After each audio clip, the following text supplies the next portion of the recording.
బాగున్నారా? నేను బాగున్నాను ఫ్రెండ్స్. ఇవాళైతే మసాలా రైస్, పుదీనా మసాలా రైస్. పుదీనా ఎక్కువ వేసుకుని ఎలివేట్ చేయాలి పుదీనాని. సో పుదీనా మసాలా రైస్కి నేను ఆలు తీసుకున్నాను. గ్రీన్ పీస్ ఉంటే మీరు గ్రీన్ పీస్ తీసుకోండి, అంటే బఠానీలు తీసుకోండి. నా దగ్గర అయితే లేవు. పచ్చిమిరపకాయలు తీసుకున్నాను, టమాటోస్ తీసుకున్నాను, ఉల్లిపాయలు తీసుకున్నాను. అలాగే ఇప్పుడు గ్రైండ్ చేయడానికి పచ్చిమిరపకాయలు, కొత్తిమీర, పుదీనా ఇవి నేను వేసి గ్రైండ్ చేసేస్తాను. సో ఇది ఒక పేస్ట్గా తయారైపోతుంది. ఈ పేస్ట్ని మనం ఆ ఉల్లిపాయలు, వెజ్జీస్ అన్ని వేయించేసాక వేసుకోవాలి, అప్పుడు రైస్ వేసేసుకోవాలి. సో చాలా చాలా బాగుంటుంది పుదీనా మసాలా రైస్.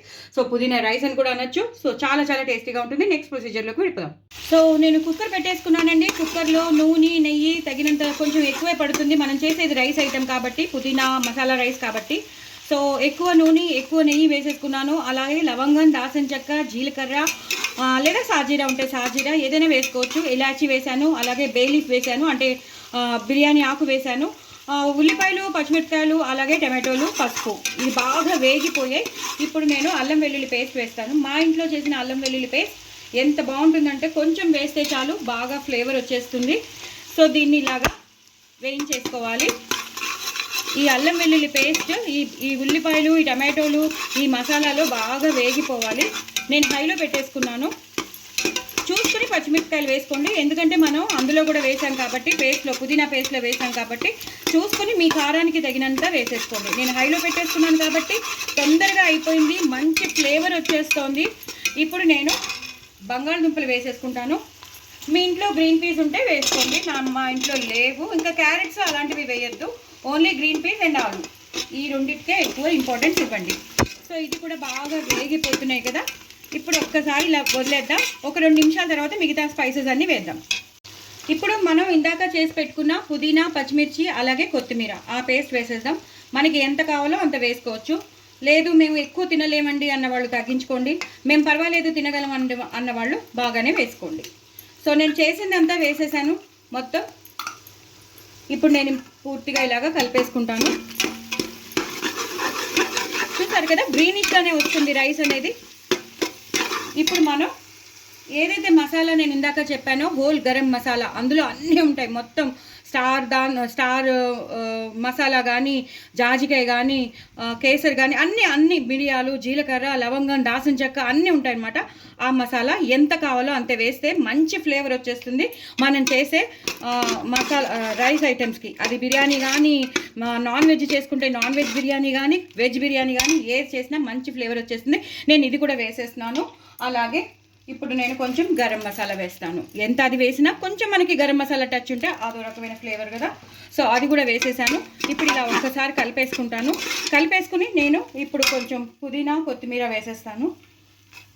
వేసేసి ఇలా కలిపేసి ఇప్పుడు బియ్యం వేసేస్తాను. బియ్యం వేసాక మీకు మళ్ళీ చూపిస్తాను అండి. నేను బియ్యం కూడా వేసేసి కలిపేశాను. ఇప్పుడు మనకి తగినంత ఉప్పు వేసుకుంటున్నాను. ఎక్కువ వేసుకోకండి, కొంచెమే వేసుకోండి. అంటే మీకు తగినంత, మీకు రుచికి తగినంత వేసుకోండి. అలాగే కొంచెం కారం వేస్తాను, అంటే మంచి కలర్ కోసం. అలానే కారం ఎక్కువ వేసేసుకున్నారనుకోండి తినలేరు, పిల్లలు తినలేరు, హాలిడేస్ కదా, అందుకని ఇది కూడా బాగా కలిపేసుకోండి. ఇప్పుడు నేను కొలిచి పెట్టుకున్నాను నీళ్ళని, అవి వేసేస్తాను. నేను కేజీ కన్నా 1 గ్లాస్ ఎక్కువ వేసాను కాబట్టి నేను కొలిచి పెట్టుకున్నాను, అవి వేసేసాను. అలాగే ఇందాక మసాలా చేసిన వాటర్ ఉంటుంది కదా, ఆ వాటర్ కూడా వేసేస్తాను. దాన్ని ఇలాగా కలిపేసుకుంటాను. కలిపేసి ఇంకొకటి పడుతుందండి, అది కూడా వేసేస్తాను. అలాగే పైనుంచి కొంచెం నెయ్యి వేసేస్తాను. అలాగే లాస్ట్లో ఇంకొంచెం పైనుంచి పుదీనా, కొత్తిమీర వేసేస్తాను. ఇందులో మీకు గమనించాల్సింది ఏంటంటే ఎక్కువ పుదీనా వేసుకోవాలి. ఎక్కువ పుదీనా వేసుకుంటే ఎలివేట్ చేస్తేనే మనకి ఆ పుదీనా రైస్ అనేది, మసాలా రైస్ అనేది మనకి బాగా తెలుస్తుంది. సో ఉన్నదంతా నేను మంచిగా మళ్ళీ వేసేసాను, కొత్తిమీరతో కలిపి మరీ వేసేసాను. సో ఇది ఉడికిపోతుంది. ఉడికిపోయాక ఎలా వచ్చిందో మీకు చూపిస్తాను. చాలా చాలా టేస్టీగా ఉంటుంది.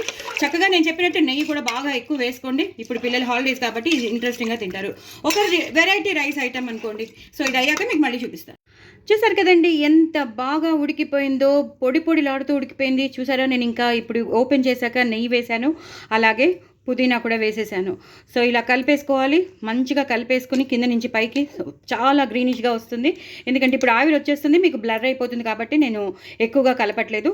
సో ఇలా కింద నుంచి కలిపేసుకుంటే మాత్రం మనకి ఫుల్ గ్రీనిష్గా ఉండే ఆ పేస్ట్తో కలిసిపోయిన మనకి పుదీనా రైస్ వచ్చేస్తుంది. మరి ఇంకెందుకు ఆలస్యం, ఇలాంటి ఎప్పుడు బిర్యానీ పులావ్స్ కాకుండా ఇలా పుదీనా రైస్ చేసుకుంటే మాత్రం సూపర్బ్ ఉంటుంది. మనకి ఆ ఆలులు వస్తూ ఉంటాయి, ఆ పుదీనా ఫ్లేవర్, మనం వేసిన మసాలా ఫ్లేవర్స్ అన్నీ వస్తూ ఉంటాయి. సో తప్పకుండా చేసుకోండి, ఎంజాయ్ చేయండి. ఇప్పుడు పిల్లలకి హాలిడేస్ కాబట్టి రకరకాలుగా కోరుకుంటారు, రకరకాలుగా తినాలని అనిపిస్తుంది వాళ్ళకి. మనం సాటిస్ఫై చేద్దాం వాళ్ళని. సో తప్పకుండా మీరు ఇలా చేసుకోండి, చాలా చాలా టేస్టీగా ఉండే పుదీనా special garam masala rice ready అయిపోతుంది. చాలా చాలా టేస్టీగా ఉంటుంది. తప్పకుండా చేసుకోండి, ఎంజాయ్ చేయండి. నా ఛానల్ మాత్రం సబ్స్క్రైబ్ చేసుకోవడం అసలు మర్చిపోద్దే. బాయ్ అండి.